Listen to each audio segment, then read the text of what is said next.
হার্টে রিং পরানো হলো তামিমের। মোহামেডানের হয়ে ডিপিএলের ম্যাচ খেলতে সাভারের বিকেএসপি মাঠে হাজির হয়েছিলেন তামিম ইকবাল। তবে ম্যাসিভ হার্ট অ্যাটাক করায় সাভারের একটি হাসপাতালে ভর্তি করানো হয় জাতীয় দলের সাবেক এই অধিনায়ককে।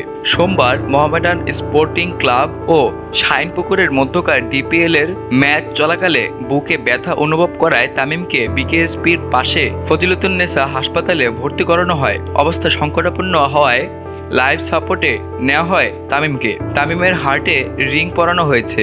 আপাতত অবস্থা কিছুটা উন্নতি হয়েছে বলে জানিয়েছেন মোহামেডানের ক্রিকেট ম্যানেজার সাজ্জাদ হোসেন শিপন। তিনি জানিয়েছেন, তামিমের হার্টে একটি ব্লক শতভাগ, ওটাতে একটি রিং পরানো হয়েছে। ডাক্তাররা বলেছেন এটা যদি কাজ না করে তাহলে পরবর্তী পদক্ষেপ নেওয়া হবে। এখন আপাতত যন্ত্রের সাহায্যে শ্বাস প্রশ্বাস স্বাভাবিক রয়েছে। সাভারের বিকেএসপি ৩ নম্বর মাঠে প্রিমিয়ার লিগে মোহামেডান এবং শাইনপুকুরের মধ্যকার ম্যাচে টস করে এসে দলীয় ম্যানেজার ও সাবেক ক্রিকেটার সাজ্জাদ আহমেদ শিপনকে তামিম বলেন, আমার খুব খারাপ লাগছে, বুকে ব্যথা করছে।